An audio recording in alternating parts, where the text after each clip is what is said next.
for Radio Disney's Backyard Show. The show that dares to ask the big questions that concern you. Questions like, what's going on in the schools? What's this I hear about volunteering at the hospital? Hey, anything fun happening this weekend? If you care about it, we talk about it on the once a week Tell Me What's Going On Around Here radio program, Radio Disney's Backyard Show. Let's go.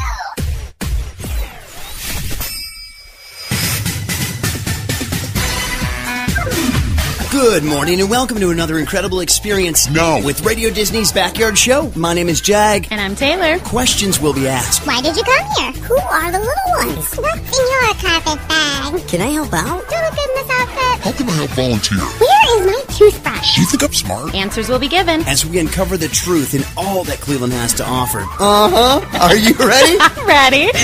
Let's get busy. We are here today with Clint G Cox, author extraordinaire, and we're going to be talking all about reading and reading as a family. Reading, writing, and arithmetic. So really a school show today. Clint, how are you? I'm great. Thanks for having me on. Yeah, we're having a good time out here today, enjoying ourselves. As Taylor was saying, you are a man of many hats, an author who just had a great book that I had the chance to read at the end of last year called Christmas Notes. Wrote that book, working on other books, but there's other things he does too, like he's a plumber. Yeah, kind of a weird combination there, isn't it? It works. And also, you are a family man as well. Tell us about your family. All right. Well, I've got two daughters. We started with two daughters. One's 10 and one's 8. Then I ended up with two sons. One's 5 and one's 18 months. Wow. And we've got a bun in the oven. Nice. Congrats. It looks like I'm going to end up being Prince Charming for another girl. That's great. Tell us about being an author again. And we've actually had Clint on the program before, but for anyone who wasn't around for that interview, tell us about books that you've worked on and kind of how long this process has been going on. Okay, so I started back in 2009, and that's when the whole idea of Christmas Notes and the Christmas Notes series came about. And it has taken this long. We released it October of last year, so 2011, the first book of Christmas Notes. So it took that long to get it out from 2009 till then, and it has went great. In fact, I'm thinking about changing my slogan to Saving Christmas for Dads and Fathers. That's good. I think you should do that. You're an expert on it. That book had such an effect on dads and fathers, and yeah. From what I've heard from it was just great. Yeah. I could definitely see how that could happen. That's great. And you were saying that that you're going to be having some more coming up in the series of Christmas Notes. Is that right? Yes, I am really close to being finished with book 2, and to be honest with you, in my opinion, I think it's a lot better, if you can get better than the first book, but it is an awesome book. It's exciting and definitely something. And when are we is this kind of like next holiday season coming out, or? Yes, that is the goal. It'll Great. be out by next October again. That's great. Wow. So much of this, I mean, you're using your creativity, you're writing, getting these ideas on paper, writing the story together, which really incorporates reading skills as well within all this. As far as reading, do you think reading actually as a family, do you think that's something important to do together, or is it more so kind of an individual thing? Oh, no, it's huge together. You know a little bit about my background. I grew up with dyslexia, and so I didn't really have the opportunity of being able to just sit down and personally read a book because it was just so crazy and I just couldn't do it. Yeah. So it was huge for me to sit down with my mom and have her read me a book, or my dad when he got the chance, and just read me a book so I could have that experience that other kids were having, sitting down and reading alone. Right. But not for a kid with dyslexia, but all children. Just what a great time to spend as a family. In case someone who's listening doesn't know exactly what dyslexia is, can you explain a little bit?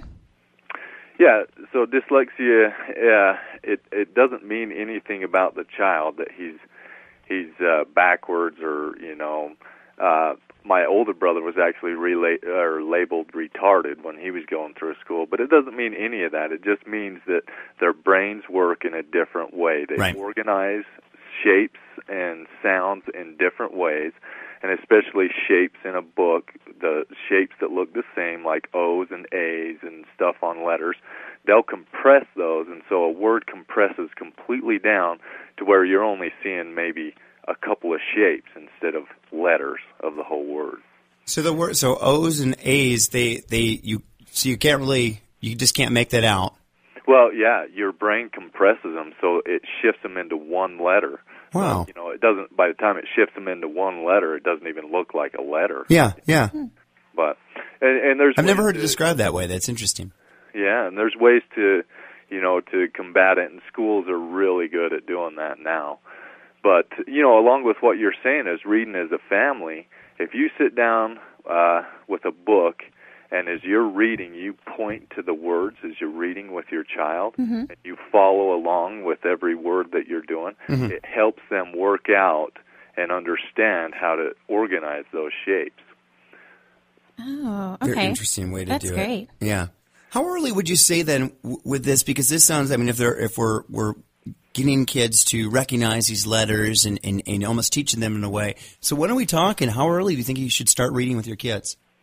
Well, really, when they have the patience to sit on your lap is a good time. And I found that easier with my daughters than my sons because they've got a lot more energy. But, my son, as soon as he turned a year, it seemed like he understood that when we sat down with the other kids to read or have them read to us and that stuff, that he wanted to do it too, but his patience is more picture books and stuff like that. But still, if there's words, if you follow along with the words, he's going to start picking that up too. Exactly. And how old would you say he was? So like at 1 year old, you were doing this with them, or? Yeah, that's when I first started noticing that, he would bring the books to me, and, before we put him down to bed, he'd want a story, and a story consisted of like a 5-page hard book, just through it and pointing to pictures and making the animal sounds. Yeah. Oh, I sound like a zoo at night. It's great. We're going to see if we can get Clint to give us one of his animal impressions in just a few moments after this next break. Macaw! Ladies and gentlemen, we'll be back with more Backyard Show right here on Radio Disney AM 1260 in just a moment.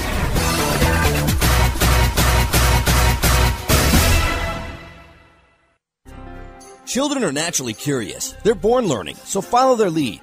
What does your child like about riding in the car? Singing along to the radio music? Counting trucks? Or watching the traffic light change color?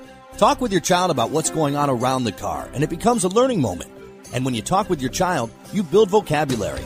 Learning starts long before school does. For more tips, go to bornlearning.org. A public service announcement brought to you by United Way, the Ad Council, and Radio